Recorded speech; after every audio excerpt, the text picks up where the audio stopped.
It's episode 204, and it's also the 10-year anniversary of BigSeance.com.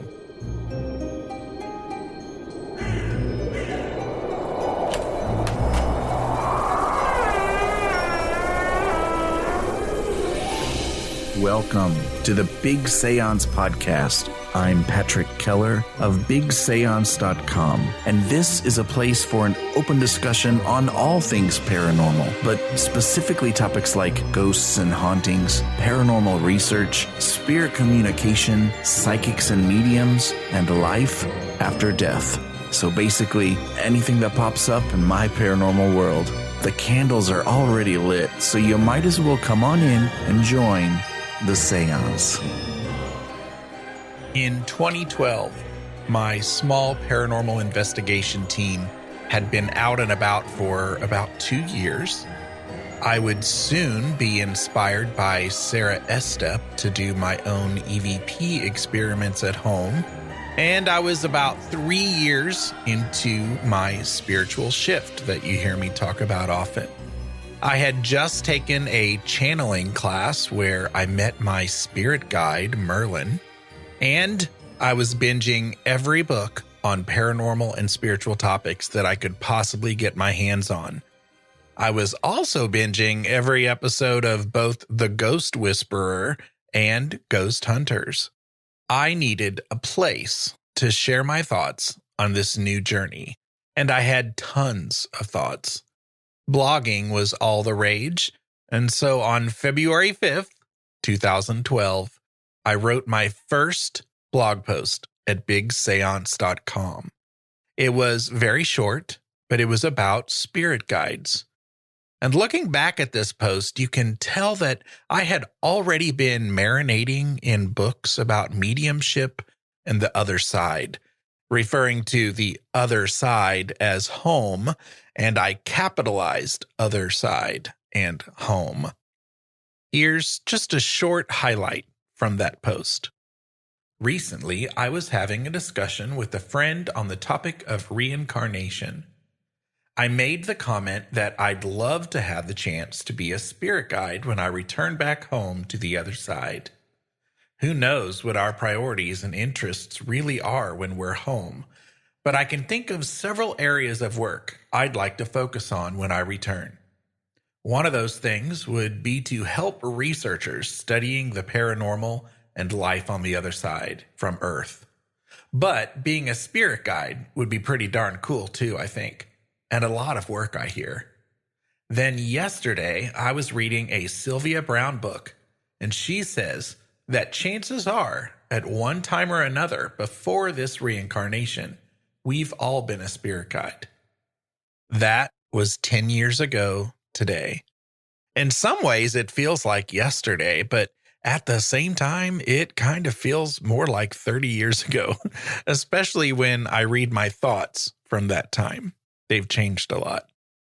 The all-time top blog post at BigSeance.com is a post about being able to read in your dreams.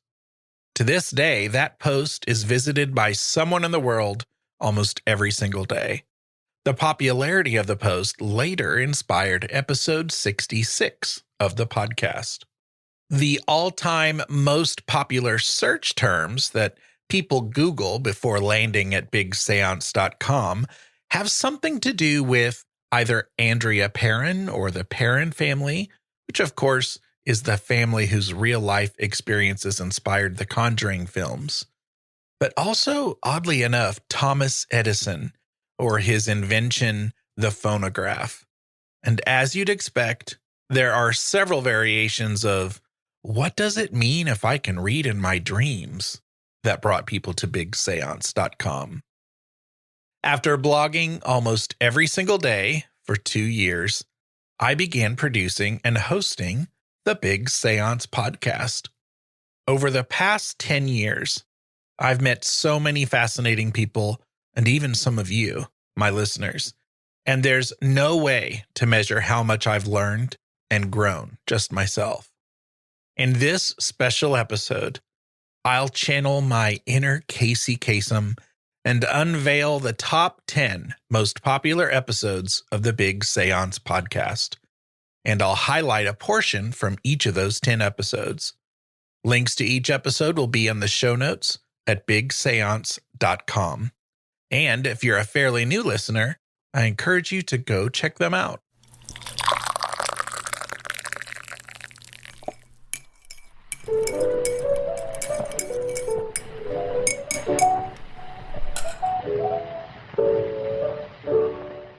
Let's start with number 10. Episode 161 with Angel Medium Michael Terzi. I want everyone to know that you have a guardian angel with you always. They communicate with us through what everyone calls intuition, that gut feeling that we get. Don't go down that alleyway. Don't take that class. Talk to that person. They're going to be a really good friend. We get those feelings in us before even a thought comes in. And we have to learn how to listen to those messages, to those feelings.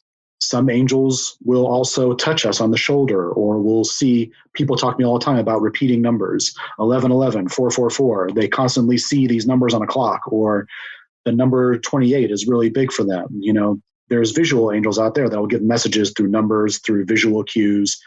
There's auditory angels, like a song will come on the radio out of nowhere that means so much to you, giving you a message.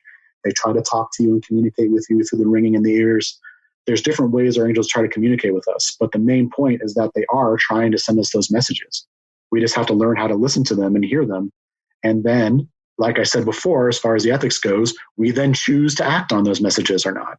We have that choice in us. We are responsible for our lives and our destiny, but our angels want to see us take the path of least resistance. So that's why they try to send us those messages. There was a person that I did a reading for, and the angel was telling me that, and I like to tell the story because it's a good example of how they try to help and how we can ignore it. So he was coming home late from a bar in San Diego, Gaslamp District, it's open real late. He's walking home and he starts going down this alleyway. And the angel says basically that they told him not to go down that alleyway. Gut feeling, be afraid. This is weird. Well, he chose to ignore that, whether it was because he had one too many or that he's just, whatever, this will make my walk a little shorter. So he says, he kept on going. The angel told me you kept going after he told you, right? And he's like, yeah, I was scared, but I kind of wanted to keep going. He said, okay, well, that was your first warning. So he starts going down the alleyway, and all of a sudden a dog jumps out from behind a trash can, not jumps, but, and just kind of barked at him and ran away. Well, that was another warning. Hey, stop going down this alleyway right now. And he's like, yeah, there was a dog. He came out. He kind of scared me a little bit. And then as quickly as he came, he kind of cringed and ran away. So I thought nothing of it. I was like, whatever, a dog, ha ha ha, and he kept on walking. And then he got mugged. And he says, why didn't my angel protect me? Well, they were trying. They were trying to tell you not to do this. They were trying to tell you not to do that. They gave you 2 warnings. 3, if you count the fact that you were hammered and that you were walking home. Maybe you should have taken a cab or something, but they were trying to show you, hey, this is happening. There's a warning here. That was their protection. We have to listen to those messages in order to benefit. And if we choose to ignore them, hey, we choose to ignore them. And if we miss an opportunity for growth, we miss it. But what's cool is that a lot of the times these opportunities will come around again. I missed a calling of mine, I think, a little while back, but now another opportunity is arising for me as well. And it was because I just wasn't listening. I just didn't take the hints. Our angels are always there trying to help us, guide us, but we have that free will to choose what we want to do. But if you come for a reading, I tell people, this is what they're telling you right now. This is your strength. This is what you're really great at. This is what you can do with your life in order to make it better, to make yourself feel even better about who you are as a person. This is what's going to come up. We know there's a hurdle here. Hey, this is how you can avoid that. They don't just say something as terrible as some people might be like, I've heard some mediums go up to somebody and say, oh, you're going to die in 3 years or something like that. An angel will say, hey, look, you're not doing so great. You have a health issue. Let's see how we can help that. They never just give you bad news. They say, but you can prevent something like this from happening if you do this. They want to give support. They're not doom and gloom. They're there to help guide you and give you the best life that you can. So final thought about angels is that they're all around us trying to help us, like the best friends we never had or never knew that we had. And so I just hope that if people do come for a reading or hear this podcast or anything else that I do in the future, that they at least just acknowledge and know, hey, we're not alone. Let's try to listen to those messages and see what we can come up with. Number 9 is episode 159 with DeAnna Simpson, who was joined by Joni Mayhan, who authored the book, The Hanover Haunting, the DeAnna Simpson Story. This story takes place in a home made popular by an episode of the Travel Channel's The Dead Files. I will never forget the story of this one terrifying experience that I asked DeAnna to share in that episode. I was wondering if there's a moment in the book that I thought it just blew my mind, and it's so like a movie. And if you don't want to tell it, we can just skip it. But there's a moment where you are lured down to the basement closet. And it seems to me like that's the first really huge event. And so I wondered if you'd tell that story. Sure. As I said, Tom and I, we were having our problems about that house. And let's just say that one evening, Tom and I were in the room, we weren't just really having the best kind of night. So he went upstairs. He said, I got to go to work early. I got to get up. I'm going to bed. Okay, that's fine. So I go once again to the spare bedroom. I'm sound asleep. And I was awakened by the sound of toys like our grandchildren would play with.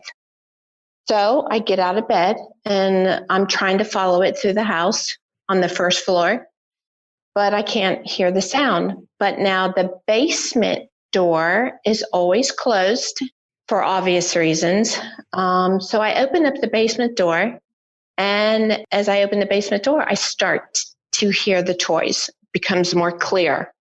I go down the steps. I'm hearing it more. As I'm ending the end of the steps, it's evident that it's there. So I turn around, I make a right, and I'm still hearing the toys, but yet I can't see them. So we had this ginormous closet, like 18-foot closet built as storage in the basement. Now, this door has a bolt latch on it because we didn't want our grandchildren in there. There was stuff in there that, you could break. So what had happened is I opened up this door and I heard the toys, and it's pitch black, of course. And I looked down to my right and I had a huge laundry basket full of toys. So that way when the grandchildren came over, they could play with them. But the whole basket of toys were lit up. And much to my mistake, I was just in awe, at what I was seeing. So I walked into this closet in disbelief to look at every one of these toys. And with that, the closet door slammed. And I turned around and I just immediately, you ever had that fight or flight feeling like you were just about to get into a car accident? You put your brakes on, your car's sliding everywhere, and you're inches from that other car and your heart's pounding. Mm-hmm. You know that feeling? Well, that's how I felt. I was panic stricken. The toys are going off. I'm locked down in the basement. My husband's up on the, third floor. And all of a sudden, out of the corner of this room, I started seeing, and it's hard to imagine that you're in darkness, but here comes this black of the blackest mass coming towards me. And as it's coming towards me, I am just banging on that door. I'm banging on that door. I am screaming. I'm kicking. I'm thrashing. I'm doing everything I can. And it felt like the room was closing in on me. It was getting shorter and shorter, and the toys were louder and louder, to the point to where I saw that the shadow was up on me. And I just knew at that point No, in my mind, I thought, okay, this is the devil. I'm done. It's coming for my soul. And I was banging so hard that I got splinters all on my hands. And I finally just fell to my knees and I sat on my butt and I just put my head into my arms. And I caved. I just gave in and started praying, and I was sobbing. And I just said, Lord, please don't let him kill me. Don't let him take my soul. Don't let him. And I finally just gave in. And as soon as I gave in, that door just went, and just slowly opened. Number 8 is episode 164, Ouija Paranormal and Beyond, Part 1. This was one of many appearances by Karen A. Dahlman. This particular one was live streamed, and so here's a clip where Karen was answering a listener question. There was a comment I saw earlier from Amy. Okay, well, I can't see that when I'm doing this work. Amy says, would a guide choose to appear vaguely similar to one's favorite celebrity to get one's attention? Absolutely, you guys. They will take on a form that you're going to recognize and acknowledge. They're going to take on a form that's comfortable for you. One time, you guys, I was stuck on the side of the road. I had a flat tire. It's like in my 20s. I knew how to change a flat, but I was like, it was, I didn't know what I was going to do. I was like, I'm going to change my tire, I guess. And out of nowhere came this little cat. It rode up against me and I petted it. And I was like, oh my God, this cat's going to get run over on the road. And I turned around, I was petting just a second and it was gone. I later found out that was my angels coming to say to me, hey, I'm here with you, and you're going to recognize a cat as something that's going to really calm you down, because I love cats. So yeah, they could come as a celebrity. They can come as somebody like George Washington. I mean, it's going to come in the image that you're going to be comfortable with. And sometimes they don't come as images at all, like maybe a handprint. For me, I get a feeling will wash over me when the guides come through, and it's a solid, unconditional love. It's just such a high feeling that when I'm like the little bit of channeling I just did for Sarita and a little bit earlier on for Bailey, that right there puts me in a place of I could write 5 books or I could go run a marathon. That's how high it gets me, because it's nothing but unconditional love pouring through me, and I'm just receiving that. It's like I get to vicariously live through these messages because I received the love. Number 7, episode 148, Everyday Intuition with Slade Roberson. In this clip, Slade told 2 stories from terrifying memories of one of his childhood homes. There were 2 things that happened that were really the scariest of all in that house. And I think the best story is I was homesick. My mom had recently gone back to work when my brother went to kindergarten. And I was like in 4th grade when I lived in this house. This was the first place I ever lived where I came home from school on the bus and let myself into the house and, made myself a snack. And I did chores and stuff until my parents got home a few hours later. So it was not unheard of for me to stay home by myself if I was sick for whatever reason. My mother was willing to let me just stay home and sleep and watch TV and stuff. So I was sleeping and kind of woke up from a feverish dream, and I was hearing something being dragged around in the garage underneath my bedroom, which was right over the garage. My dad had these enormous toolboxes, the kind that are like 6 feet long that you pack into the back of a truck bed. And he built houses at the time. And he would take these tools back and forth. He wouldn't leave them in his truck because they were too valuable. So he would actually unload them and reload them. My first thought in my mind was that he was home and they were unloading these big metal tool cases. And that's what it sounded like. It sounded like you can totally imagine the sound of a toolbox being dragged across concrete, like what that sounds like. So I got up and I looked out the window, fully expecting to see his truck sitting down there in the driveway. And it wasn't there. there wasn't anything there. So at that point, I got really freaked out. And I left my bedroom, ran to the kitchen, called my mom at work, and I was really hysterical. And God bless her. Can you imagine being called at work, by your 9-year-old saying that there's like someone in the house? And she said, go and hide. I'm going to have someone come check on you. It turned out that there was a man who lived across the street from us who worked like third shift or something like that. And so she was going to call and wake him up and send him over to check on me. So in the meantime, I went and hid as far away as I could get, which was my parents' master bathroom, the ensuite. And as I'm walking from the kitchen to go to the hallway to go and hide in one of the bedrooms, I'm actually hearing the door from the garage to the house downstairs opening and closing and somebody coming inside.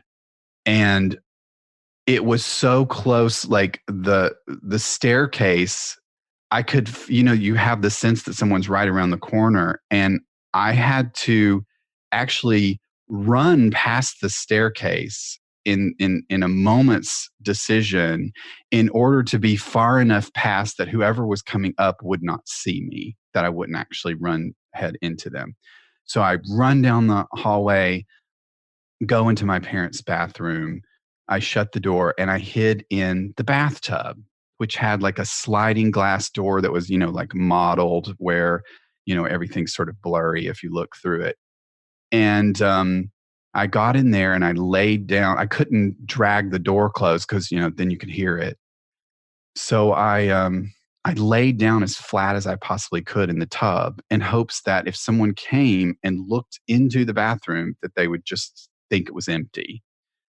I did shut the bathroom door though. I closed it. I don't remember that like making a noise or anything. But as I'm laying there waiting for whoever neighbor person to come rescue me, I can hear someone moving around in the house. And I can see in the crack of the doorway right above the floor, there's that little gap. And you can see if someone's standing there because it creates a break in that line of light. And before I even saw that, because that's what I'm looking for, I'm like, oh my God, somebody's going to come to the door. And I'll be able to tell by looking at the crack under the door. I could actually hear the sound of feet on carpet. Like it was this really quiet sound, but it was like someone was standing on the other side of the door. Oh my God, you're giving me chills. So at this point, the front doorbell starts to ring, like just somebody is pounding on the front doorbell. Whoever it was that was about to come in and get me must have fled.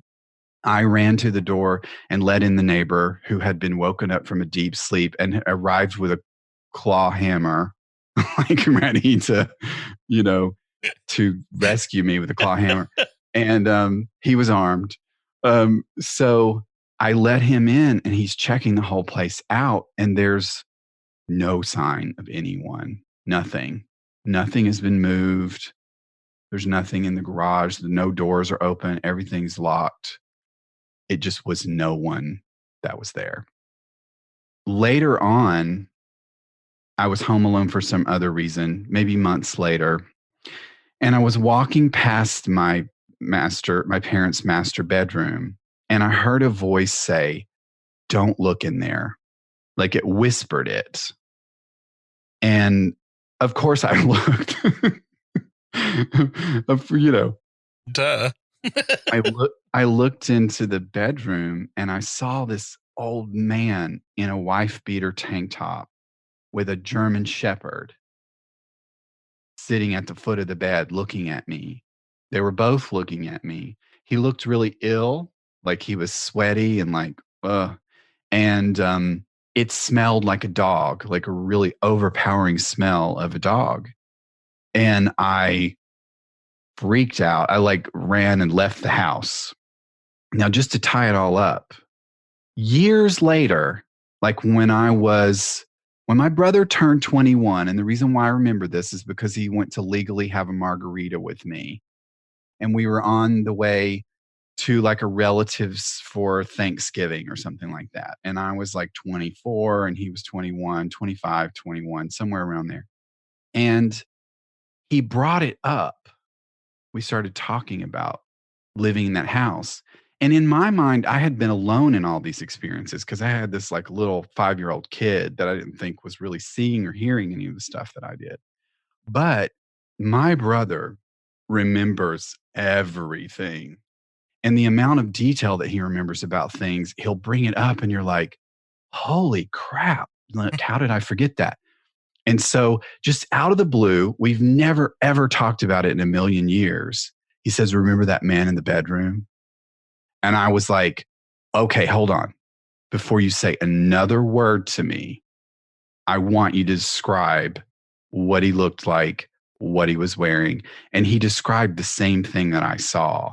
And he was not even there when I saw the man in the tank top with the German Shepherd. And he said to me something about the fact that he had had a heart attack there. Like my brother knew all this information about this person that I never even knew. But the crazy thing is that he hates to talk about stuff like this. So it's very, very rare that you can ever get him to speak about it. But yeah, the greenhouse, that's what we call it. It was like the haunted house. There are other stories, but that was some of the creepier ones. Coming in 6th, The Horrors of Fox Hollow Farm with Richard Estep, episode 150. Here's some backstory. Fox Hollow Farm is the beautiful Indiana home, complete with indoor pool, where Herb Baumeister allegedly murdered numerous men from the gay community in the 1990s. Chances are you've heard of this place, and Richard Estep knows it well. I had just asked Richard about a creepy video from local TV news that can still be found on YouTube. The video that you're talking about, and I encourage your listeners to take a look at this. If you Google Herb Baumeister squirrel, of all things, you'll find it. And the story is that Herb came home from work one day, and as you'll see, Patrick, he looks like your bank manager, you know? He looks like the kind of guy that would sell you insurance or something, right? Joe Average. I don't think there's a particularly creepy vibe from him on the video at all, if you don't know what he did. Right. So he came home one day and sees that there is a crew painting yellow lines or white lines, I forget which, on the side of the road. And there is a dead squirrel. And rather than move it, they have just painted over the squirrel's body, you know? Which in itself is hilarious. It's become a meme, I think, in several instances. You know, it's certainly not the end of the world, right? So Herb Baumeister flew into this rage of indignation. He called his local news station and actually said, the people that did this should lose their jobs. How dare they? The indignities that this poor animal suffered, left like that in the road and painted over. This is awful. And as he's speaking, Patrick, 200 feet behind him in the woods, you can see the woods just at the back of the shop. There are at least 10 young men decomposing that he has assaulted, murdered, and left to rot. You know, and it just is sickening when you know the context of what happened. They were 200 feet behind him, and he is outraged about a dead squirrel being painted over. And again, having talked to the man who knew him, he said that was classic Herb. He's really getting off on the fact that he's getting one over on everybody. You know, look how clever I am. Ha, ha, ha. Look at this hand. This is where I'm showing you, you know, the squirrel is and the right hand, don't look at the right hand. This is the one that's getting away with murder, quite literally. So he told me that Herb Baumeister enjoyed that it was something he did for pleasure. Chilling, absolutely chilling. In 5th place, episode 151 with Scott L. and Amber from the Ghostly Talk podcast. In this hilarious clip, we were laughing about things that bugged us about the paranormal field. Hey, since you were honest, I'll throw it in there too. And I totally get what you're saying. And I appreciate the honesty because, and my listeners have heard me say this before. And I sometimes wonder if I'm going to get beat up one of these days, but I will. You know, one of the biggest things about this culture that really bugs me is and I don't think, maybe I don't see it as much anymore, and it's kind of modeled after some of the shows. It's like rednecks who jump in a truck. They're all in black t-shirts, and the lead guy is always going to, be this big old dude who just like, he's like, well, and I've got this. And I'm like, why are you the leader? Why is it always a big redneck dude? Like what about this guy says he's got expert? The truck. Yeah. Yeah. Like, I'm like, are you reading books in your free time? Like, have you done any, you know what I'm saying? And I judge that. And I hate the whole, just kind of hicks out in black t-shirts saying they're experts. And then I have to be fully honest and transparent, because I look back at my team and we have a team picture where we're all peeking out of corn stalks in a cornfield. And so like, that's that bipolar part of me that I'm like, oh my God, I judge it so much.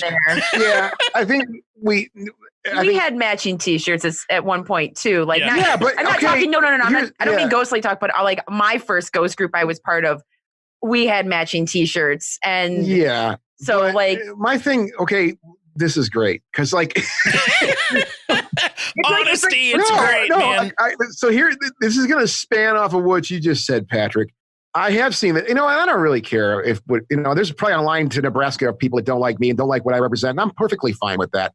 But the other one I've seen that is along them lines is the ghost hunting groups that, of course, they're in the matching t-shirts most of the time. I've seen some that don't have matching t-shirts, but they look like they look like they're getting ready like a rock band. Like they think they're a rock band, and none of them smile. Stepping on stage. Now, look, I play in a band. I play in a metal band, so I know the whole game with that. All right, and I make fun of it just as much as I do that. I emulate the same thing. And we do band photos for my band. We all sit there and look as menacing as we can, right? But the ghost hunter thing, it kind of cracks me up because I've seen a lot of ghost hunting teams. They do the same thing now.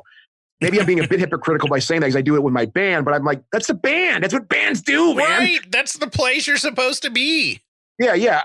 But I've seen a lot of the ghost hunting groups where, they sit there and they or even to the point where, cool band photos I've seen is, you got guys that are looking off into the other, they're not looking at the camera. Like that's a typical like band thing, right? You're looking off somewhere else and maybe you're looking down the ground like you're depressed or something. I don't know. But yeah, it's like a band photo. That's the bottom line. And that's one that I really roll my eyes at. We should bring back the Sears photo and get Wicker. Ladies in the background. We're just going to turn it the opposite I'm totally into that. I'm totally into that idea. Okay, then that's our ghostly talk photo. We're going to do we're going to do that. We're going to do a Wicker photo. We'll go to Goodwill and we'll find some Wicker. And have a black turtleneck and just like one chain. one cheap chain. Yeah. Not real the gold. Turtleneck with the chain. And I got to get the spike with the mullet on the back. The spike with the mullet. That was a big thing back in the time too. I had one. I don't even think we need to do our hair. That will be part of the mystery. Like it will look really updated, yet not. Number 4. Who doesn't love Michelle Belanger? Michelle resides near Cleveland, Ohio, with 3 cats, a few friendly spirits, and a library of more than 5,000 books. So speaking of those 5,000 books, I'm totally jealous. We've had master's students come out just to do research because a bunch of the stuff is out of print now. That is really cool to be that kind of resource. I love that. And it's probably a weird question to ask first, but what's the first book that you read on your journey that really connected with you and helped make you who you are today? Oh, wow. There's so many. I mean, I grew up in a very small town, and about the only thing to do was to read. We had a fantastic library. So there was, and I think it was like one of those old Time Life book series, and it was on parapsychology. And I had access to that as early as like maybe 10 or 11. And I would pour through that because it was sort of like a buffet book where there was a chapter on parapsychology and the Zener cards, and there was a chapter on werewolves. And because I remember like this weird spell about like wearing a werewolf skin or a wolf skin belt and make me a werewolf, make me a man eater, and like all the Loch Ness monster, UFOs, just kind of all of it. And I'd already been having strange experiences as a kid, and I was raised I usually tell people I was raised Catholic, but I think it's important to say that I was raised Irish Catholic, because the fairies and second sight and like the black coach and banshee stories, like those were also things that we talked about, stories that I heard from like the family back in Ireland. And so my childhood was filled with wonder. That's very cool. As someone who did not grow up in this culture, this paranormal world that I am so obsessed with right now, it's a fairly recent thing. I get so excited when I hear about people who had resources growing up, in a time before internet and we were Googling everything. Was it a community library? I'm assuming public library. Yeah. And it was haunted and everybody knew it was haunted. Bonus. I mean, for me, like I realized that I grew up in this perfect sweet spot right at the tail end of like all the hippie stuff and free love and like transcendental meditation, and just before the satanic panic like really set in and like stopped all of that. And yeah, Hinckley, Ohio. It's a quirky little town. It sort of reads on paper like something that Stephen King would write a story about. I mean, like the small town celebrates the return of turkey vultures every year around the Ides of March with pancakes and sausage like you do. Of course. Did you have, I'm assuming you had at least someone in your family or circle of friends who was very supportive growing up and helped you along? Yeah, my mom, up till about age 5, was in my life, and we talked about a lot of things, and she was really open to me asking questions, encouraged it, helped actually teach me a whole lot of stuff. Like, so a lot of other kids would get that game of memory where you have like matching cards. And the way my mom would play that game for me is she would, lay them out and flip one of the cards over and then take my hand and hold it over that card and tell me, close your eyes. And now pass your hands over the other ones and tell me which one feels warm. And so like she was basically giving me psychic training from like the time I was 3 or 4 upward. Her mother, who ended up being the one who raised me after that, she was sort of complicated about it. Like she had experiences herself. She absolutely believed in it, but she also believed that it was safer to talk about behind closed doors. And so it was sort of like this thing that was permitted to talk about at home, but it wasn't something to just sort of shout to the hills. I'm sure you know this, but first of all, people like you because you're cool. Obviously, duh. I think one thing that draws people to you is your uniqueness. You are so very unique, and there is not another Michelle Belanger out there. And I've heard you, in your bio, you mentioned representing fringe communities. And I saw in that same live video, actually, that you were talking about some neighbors and experiences that you've had with bigotry, closed-mindedness, and judgment based on you being different and your uniqueness. And I know that a lot of your followers, they like that about you, probably because it represents a part of them. And so I would love if, and this seems so random now at the end of this interview, but I would love for you to share maybe wisdom that you have for young people or anybody actually who are different. I have a lot of wisdom for young people who are different. I mean, the first thing is don't let other people's judgments make you judge yourself. The second thing, and actually this is more important, don't measure yourself by anybody but yourself. Like that's the only person you ever need to compete with. And that's the only person you ever need to measure up to. And that means that you need to understand who you are and what is valuable to you and what you really want to do with your life outside of what people tell you should be and how you should be. We live in a society where like everything gives us some pressure of being somebody that somebody else expects us to be, from parents to pastors to teachers to the town you grow up in. But at the end of the day, the person who has to live with you is you. So I know that it can be scary and challenging. I know from personal experience that there are times where you cannot be out and loud and proud because it's dangerous to do so. But that doesn't mean that you shouldn't know who you are, and at least have the courage to tell yourself in your sacred, secret place, this is me. This is who I want to be. Here's how I think I need to change the world so that I can live in it as authentically as possible. Thank you for that. Mm-hmm. That was beautiful. That was one of the first things I knew I wanted to ask you. I just had to get through all the paranormal stuff first, you know. Number 3 is another episode with my friend Karen A. Dahlman, episode 146. This was one of our infamous weekends together, this time staying overnight at the haunted Lemp Mansion in St. Louis. In this clip, I'll drop you right into the middle of a Ouija seance and spirit box session in the Lavender Suite.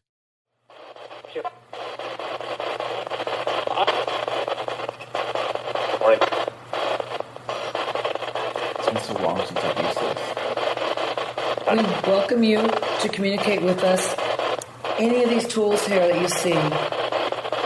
Also, if you want to do an apparition, you go with that. You want to do the lights, and look, we're open.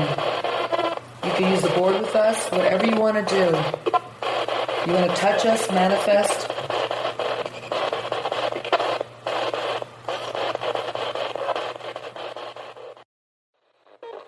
Who is here with us?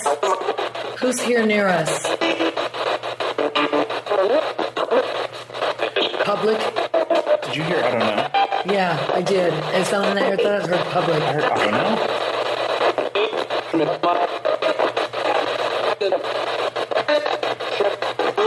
What is your name?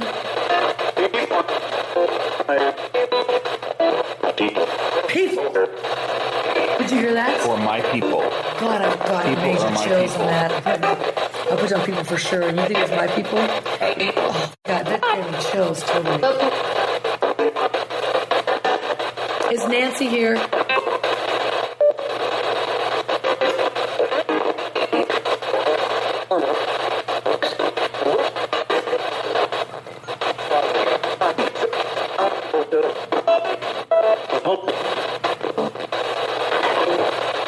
I started feeling the table vibrate. Really? What's me with this? Got major chills going on. Who is vibrating the table?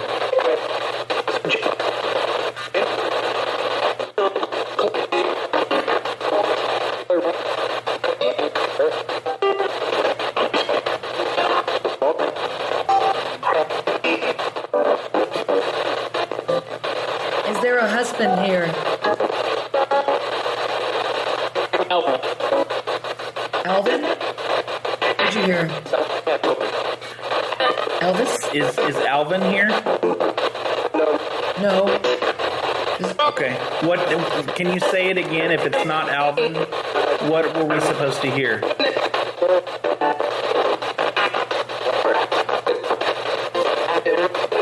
Eric? No, I didn't hear Eric, but I miss a lot. That's okay. I want to make sure you both hear it. Did you say Eric?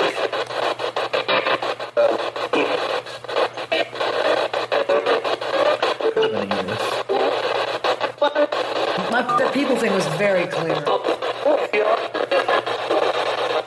Did someone say mother?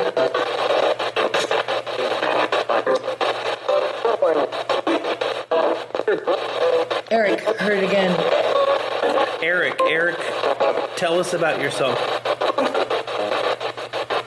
Loaded question. Is Eric here?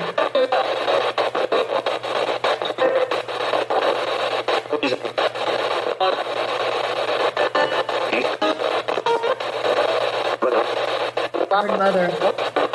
Heard mother. Did you hear mother? Yeah, and I heard mother earlier.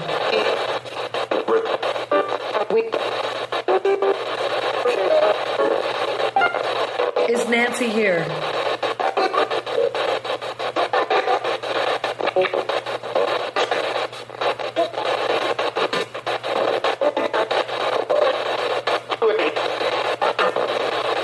Courtney? I don't know.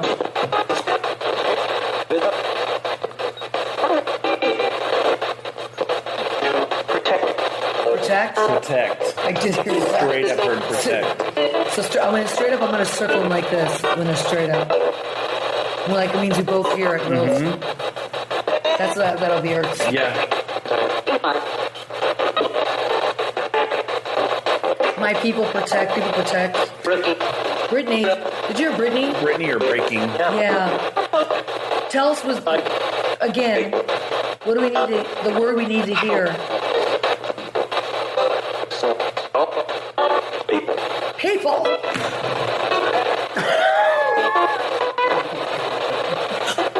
God. Thank you. Thank you very much. Thank you.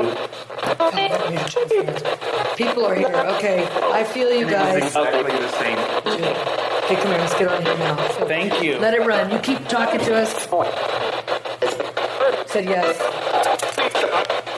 So it was only a yes.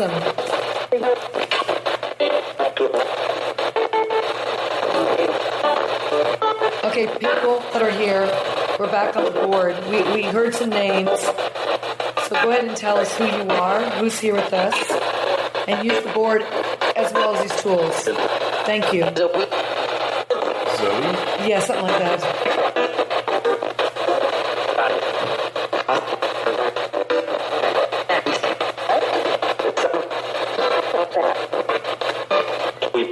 B, people. Do people again? It's like people.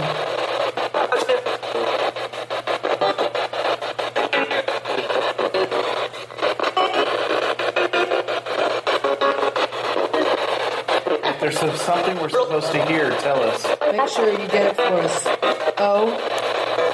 We're working all these tools, you guys. What? Boy. Is that boy? Maybe. Is that boy?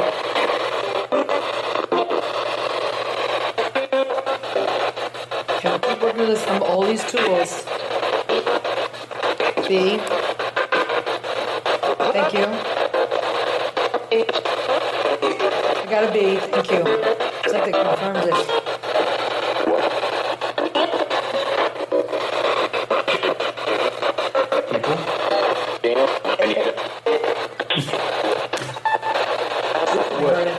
What did You said people. You said people right after you said okay. people. Holy. I'm totally chilling out. My tool added to your tool. This is kind of cool. What was that? Thank you.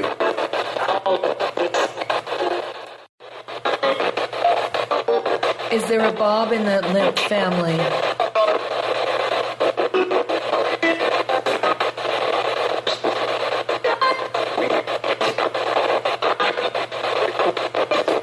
I heard a little somebody say we do. Oh my God! You did not hear that. I was waiting. Too. I was waiting for you to say. You like low Ouija. Yeah. The second most popular episode of the Big Seance Podcast is one of my favorites. Episode 147 with the late Barb Heiser, who passed only 8 months ago. She was one of the greatest storytellers, but she was also incredible at something she called paranormal social work. This touching story had to do with putting the ghost of a little girl on a behavior plan. You know, there's a wide variety of techniques that we've used. Have you ever tried putting a ghost on a behavior program? I bet you have. I have, yes. Up in LeClaire, Iowa, a house that was haunted by the ghost of a young girl. And she, well, if a kid can't get attention by being good, what are they going to do? They're going to be bad, because then you can't ignore them. The family that was living in this house consisted of mother and daughter and father and son. The men didn't experience stuff with this little girl, but the mother and daughter did. The daughter in particular.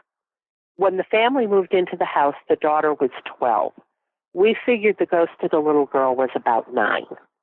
And we think that she was attracted into a playmate because there was nothing in the history of the house or the neighborhood that explained why it was haunted. The daughter, Ashley, she saw the little girl probably about once a year. She'd have a visual encounter with her. And she was the one that the little girl spent the most time doing things in her room and to her. The two women were really afraid of this little girl. She liked to be destructive. She liked to throw things. She liked to make loud noises. She was good at slamming doors, the whole 9 yards, all kinds of bad behavior, because then they couldn't ignore her. So when I came in, it's like, okay, we got a kid situation here. Let's try a behavioral program. Let's give her attention for being good, and as best you can, ignore bad behavior. And we will reward her. What she wants most is attention from Ashley. And so every day, we have a calendar and we have sticky stars.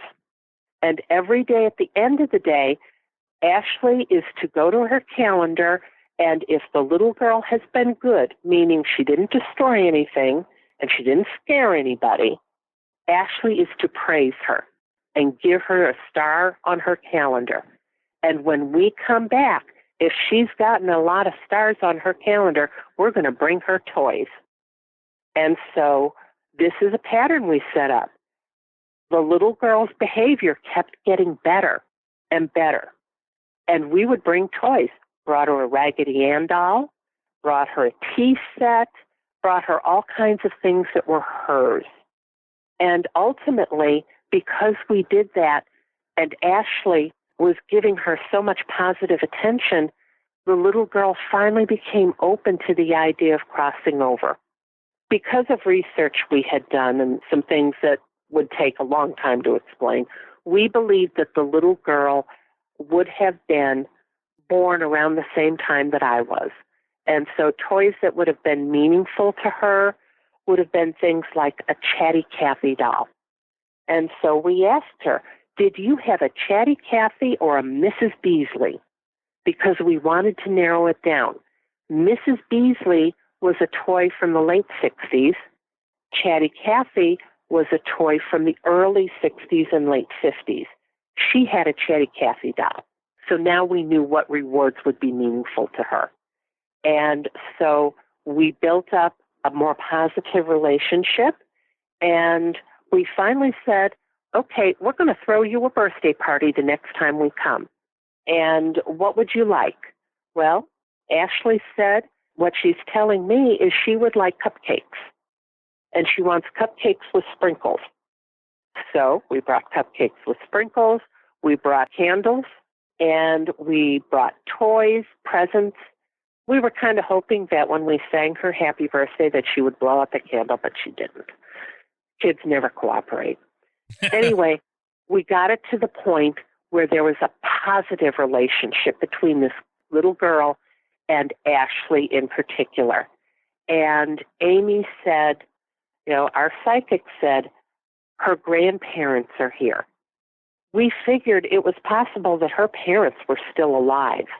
We think that the little girl, who her nickname was Little Bug, we think that's what her grandparents called her. Little Bug died of a childhood disease. It was nothing violent, but whether it was measles that turned into pneumonia or whatever, she died about the age of 8 or 9. And so we figured that her parents were still alive, but her grandparents had already crossed over. And so Amy called on the grandparents, and she said, yeah, they're here. They're here. And the grandfather is telling me that they have tried to get her before, but they could never get her attention because she was kind of having fun being a bad girl. But now she was willing to pay attention to them. And so the grandfather picked her up. Amy described this. He picked her up. She kind of tucked her head into his shoulder, and we were encouraging her, like, you can do all kinds of things with your grandparents that you can never do with us. They can take you on a picnic. You can go for a ride in their car. All the things that you have here, you'll have there. only you're not just stuck in this house. You can go do more things. And so Amy said, they're getting ready to leave now. And so we walked them to the front door. We waved goodbye, wished her well, and Amy said they disappeared halfway down the driveway. How do you know if it worked? The paranormal activity in that house stopped after that. Stopped. No more paranormal activity. And that's the reward. You've helped a family to deal with a problem. You've helped another family to deal with their problem, their little girl who just refused to come join the family on the other side. And so you want a rush? That's a rush. That's a cause for a celebration when you have that feeling that you have helped a soul to move on. So here we go. Number 1, the most popular episode of the Big Seance Podcast is episode 149, What the Dead Are Dying to Teach Us. And this was just one of the many appearances by medium Claire Broad. Seeing your chapter called No One Dies Alone, aside from thinking deathbed visions, makes me think of seeing another one of those heartwarming stories where an elderly couple recently both died on the same day. I saw that, I think, earlier this week. You know, I'm curious to see what you have to say about deathbed visions, because I didn't get to that chapter. But also, what's your take on something so seemingly perfectly timed with two people dying at the same time? Oh, well, I mean, I absolutely believe that there are people that come into our lives for a reason. And to my take on that is that those two are like one. I think they're like bookends. You know, you often hear about souls that are so connected that they couldn't face life without each other. They go at the same time. And to me, that's, an actual soulmate maybe isn't strong enough word really to actually get across the fact that they're twin flames. They're like one and the same soul. So I believe that that's, you know, kind of an explanation of those two going at the same time. They've come in to be together and they weren't going to be in this life without each other. So it was perfectly timed. Sounds really trite and nice and neat, but I mean, I actually believe it's perhaps one soul expressing itself in two ways together. I don't know, but I mean, you hear it all the time, don't you? And so in the chapter, Nobody Dies Alone, the reason I wanted to write that chapter was just to give you a bit of a context. What the Dead Are Dying to Teach Us, each chapter is a lesson. So the titles are the lessons, and No One Dies Alone is one of those lessons, one of the things I've taken from Spirit in the 23 years that I've been doing this work. And what I've gleaned is that many of us feel at a time when we're losing a loved one that we are not empowered. There is the control goes. We're having to say goodbye. We can't help them. Often we see them suffering, and a very difficult time, because actually when you think about it, grief starts then. It doesn't really start when someone dies. It starts watching that loved one that you love die, knowing that you're going to have to say goodbye. And we can feel just speaking from my own personal experience, you can feel very helpless. But what the spirit world have taught me is that actually life is a continuum, and that the awareness and the intelligence of that person, even though their physical body is dying, their spirit actually grows stronger. They're starting to move back into the essence of who they really are. And us as loved ones, if we could understand this, that they're going to be met by those that love them in spirit, that they're going to be free of suffering, and that actually we can help them in that stage. I know now I write about my nan dying, and I know when she was dying, I would sit and offer healing thoughts to her and just surround her in loving energy, relay my emotions, didn't have to speak it, but just send it to her. And many times in readings, what I've learned is when spirit return, they communicate in messages, is that they received that love. They knew about the presence of their loved ones, even if they weren't able to be in the room with them. For many times for me, when people come to me and their loved one has died and they didn't make it to the room, What we don't understand is just the fact your thought is going out there. You are actually in spirit together. So No One Dies Alone is all about the fact that we need to understand the power of thought, the power of mind and awareness, that those in spirit feel all that, they receive the love you're giving them, and it creates the most amazing environment for them to then cross into spirit. So you can actually do something very positive for your loved one, even when you feel disempowered. And I also write about, in that chapter, about Dr. Penny Sartori's work, about watching people who are dying, who see loved ones, who report having their loved ones come close, and spoken to many people that work in palliative care who've told me that, they know when someone is going to die because they start talking about their loved ones coming back to be with them. So dying, when you can look at it from a different perspective, doesn't have to be scary. And then most of us can learn to live a much more fulfilling life when we can drop some of the fear of death. So in that chapter, I write about what it is the spirit world have shown me during readings, the way they leave their body, the way that people are always with them, what they feel, the connectedness they feel with their loved ones. I write it in 3 stages as to how I experience it, as the vital energy force sort of disappearing and then watching the spirit leave the body. And death, it seems, is unique for everyone, just like birth. The spirit people have unique experiences. Every time it's different, but there are common factors that come in back through messages, that their loved ones were with them, they weren't on their own, and that they knew their living relatives were with them, even when they weren't in the room with them. It's such a powerful message, this, and probably at the core of everything that I do. I wanted to make sure that lesson, it was the last one that really, if you like, hit home, because the whole book really is not about my life. We've touched a lot on my experiences, but this is not an autobiography, this book. It's the lessons that those in spirit give us in order to live our best lives. And my whole hope for the book is that people will realize when they read it that they are in touch with spirit. They are spirit, and that relationship with their loved ones continues, and that they can learn to be in touch with spirit. You don't have to be a medium to become much more aware of the true reality around you. So actually, I just want to make it clear. I've shared true stories. I've shared true stories of other people to bring context to the book, but this is not an autobiography. This is a book to help the reader discover the spirit dimensions, to learn that there's hope, to learn the science, to benefit from my understanding, and to heal and to grow and to be empowered. That's the idea anyway. I don't know if I've achieved it, but that was the intention.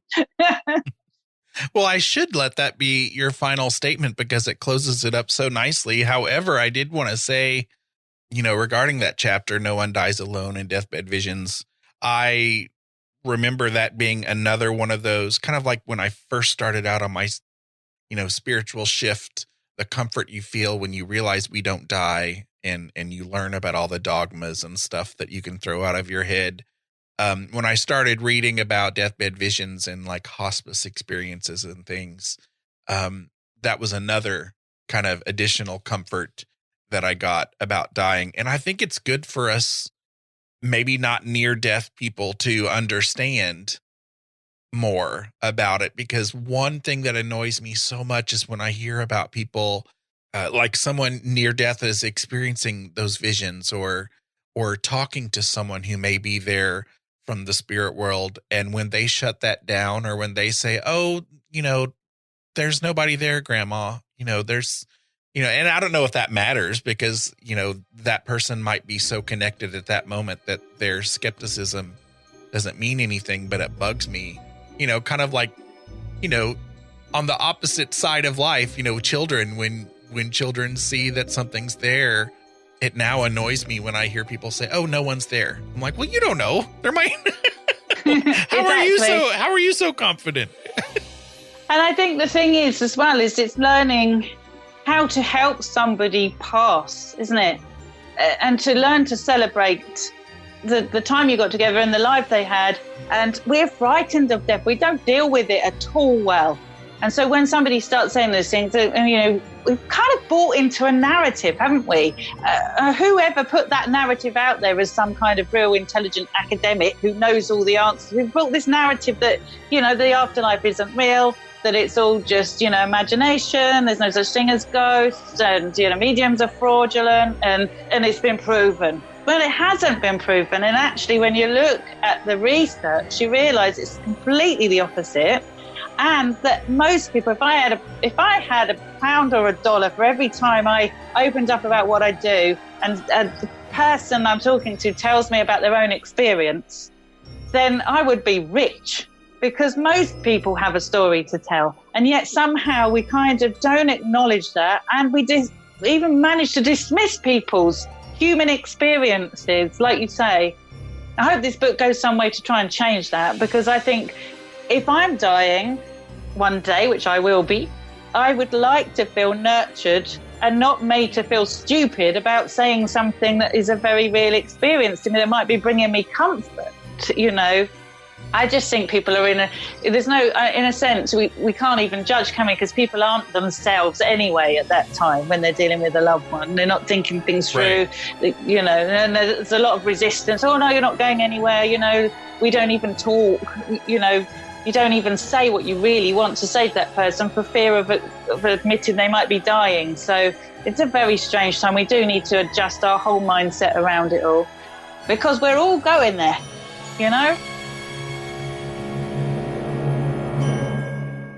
Well, here's to another 10 years, y'all.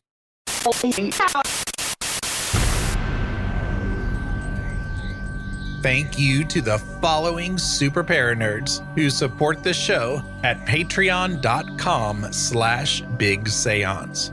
Shay Robin, Daryl, Anne Marie Sullivan, Natalie N., Kim Robb, Josia Lorenzo, Susan Davey, and Amy Park Gedicke. My supporters at the parlor guest level, who can be found at bigseance.com/parlorguests, are Allie of Hocus Pocus Collector, Miranda from SpookyLittleHalloween.com, Linda from ShimmeringMoons.com, Ann Rekovich from OzParatech.com, Janae Michaels from Grey House Tarot and Farm Artifacts, Chelsea from Cheers with Chelsea, Mitchell Coombs from MitchellCoombs.com, Dina DeCastro of Dina DeCastro Astrology, Sarita Cockerham, Christine Rath Selhi, Mindy Kentop, Hope Battaglia, Cassie Keller, Diane Rax, Nettie, Bruce Williams, Christopher Kohler, Lena and John of Carbon Lilies, Jim Budd, David Rubenstein, and Norman and Linda Keller.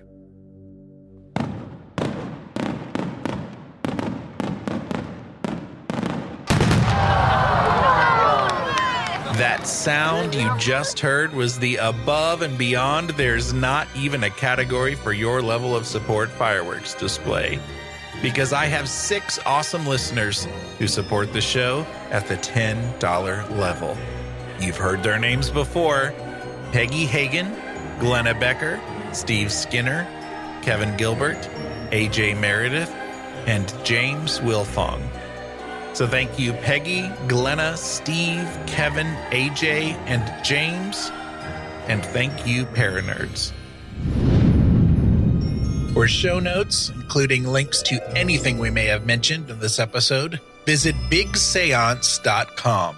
And you can continue the discussion and hang out with a great community of Paranerds by joining us in the Big Seance Parlor on Facebook. Want to hear your voice in a future episode? Go to bigseance.com/feedback to learn how. Thank you so much for listening. Unfortunately, it's time to blow the candles out, but we'll see you and light them again next time.